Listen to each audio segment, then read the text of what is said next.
Dans le royaume de Solaria, une tradition ancienne existait depuis des siècles. Chaque année, lors du solstice d'été, les jeunes de 13 ans devaient participer à la course de la vie, une épreuve mystérieuse qui traversait la redoutable vallée de la mort. Personne ne parlait jamais de ce qui se passait vraiment pendant cette course, mais tous ceux qui la terminaient en revenaient transformés, plus sages et plus courageux.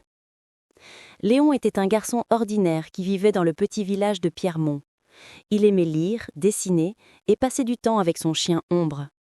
L'idée de traverser la vallée de la mort le terrifiait, mais son 13e anniversaire approchait, et avec lui, l'inévitable convocation à la course. Le matin du solstice, 50 jeunes se rassemblèrent aux portes de la vallée. Le ciel était d'un orange inquiétant, et un vent chaud soufflait depuis les profondeurs du canyon. Le gardien de la vallée, un vieil homme vêtu de robe grise, s'avança et parla d'une voix grave qui résonna entre les falaises. « Bienvenue à la course de la vie. Vous allez traverser cette vallée en suivant le sentier ancien. Vous affronterez 3 épreuves qui testeront votre courage, votre sagesse et votre cœur. Mais sachez ceci, ce n'est pas une course contre les autres, c'est une course contre vous-même. Celui qui comprendra cette vérité trouvera la sortie. Les autres erreront jusqu'à ce qu'ils apprennent. » Sans autre explication, le gardien fit résonner un gong et les portes massives s'ouvrirent lentement. Les jeunes s'élancèrent dans la vallée, certains courant à toute vitesse, d'autres avançant prudemment. Léon décida de marcher calmement, observant attentivement autour de lui. La vallée était étrange. Le sol était couvert d'une poussière dorée qui brillait sous leurs pas. Des sculptures de pierre anciennes bordaient le chemin, représentant des visages aux expressions diverses, joie, tristesse, colère, peur. Après 1 heure de marche, Léon arriva devant la première épreuve. C'était un pont suspendu au-dessus d'un gouffre profond. Mais ce n'était pas un pont ordinaire. Ses planches étaient transparentes comme du verre, et en regardant à travers, on voyait ses propres peurs prendre forme dans les profondeurs. Léon aperçut des images de lui échouant à l'école, décevant ses parents, restant seul toute sa vie.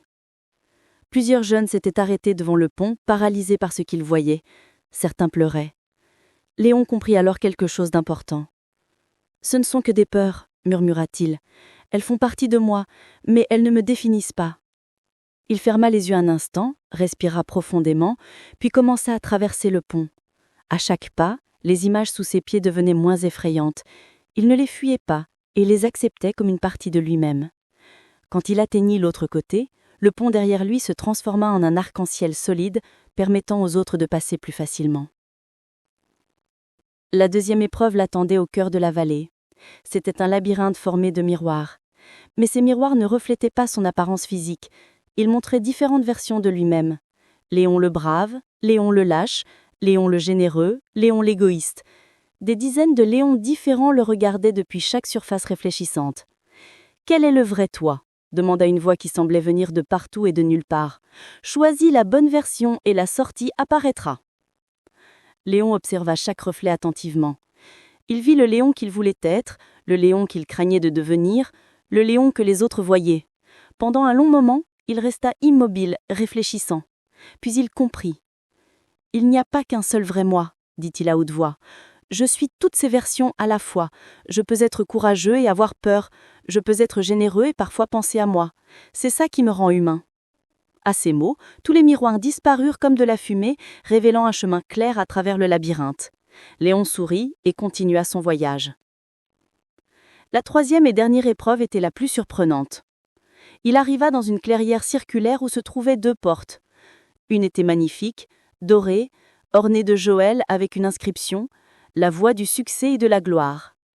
L'autre était simple, en bois brut, marquée « La voie de l'authenticité et de la paix ». Devant les portes se tenait une jeune fille qu'il reconnut immédiatement. C'était Maya, une fille de son village qu'il connaissait depuis l'enfance. Elle semblait perdue, les larmes aux yeux, fixant les 2 portes. « Maya » appela Léon.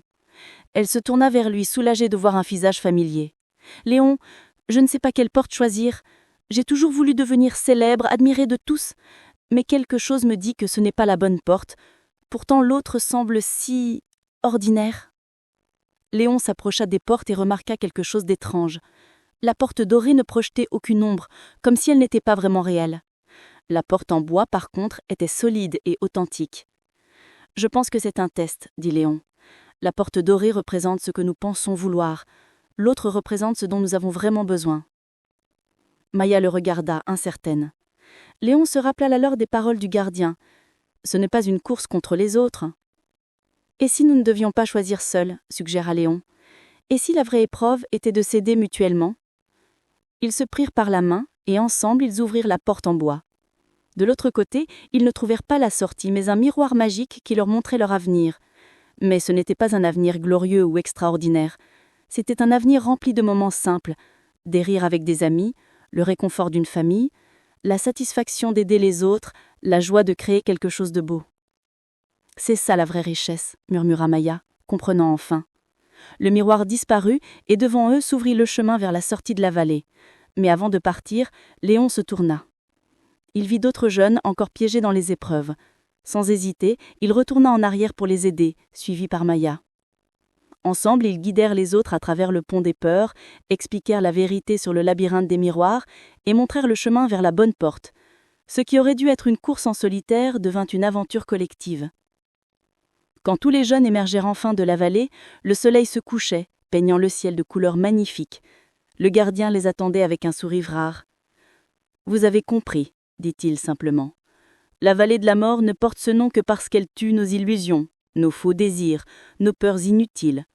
Mais elle donne naissance à quelque chose de plus précieux, la vérité sur nous-mêmes. » Il tendit à chacun une petite pierre polie. « Gardez ceci comme rappel.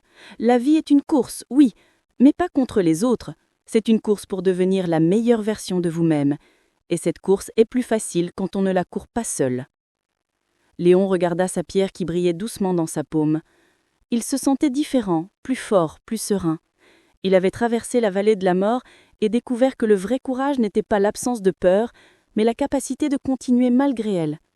Il avait appris que sa valeur ne dépendait pas du regard des autres, mais de son authenticité. Et surtout, il avait compris que s'aider mutuellement n'était pas une faiblesse, mais la plus grande force de l'humanité. En rentrant le village ce soir-là, Léon savait qu'il ne serait plus jamais le garçon ordinaire.